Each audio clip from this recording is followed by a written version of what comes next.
we want to vaccinate our animals so that we can safeguard them. We can make sure that we don't have the diseases like foot and mouth.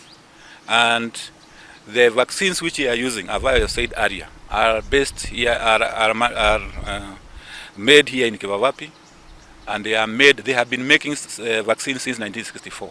So, I call upon all farmers as we reach out to you, be ready, be available, present your animals for vaccination, because the program is premised on prevention is better than cure.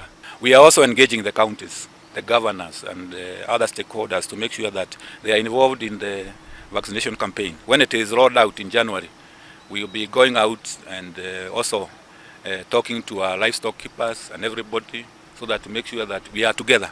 It is not a government it is not a government activity alone.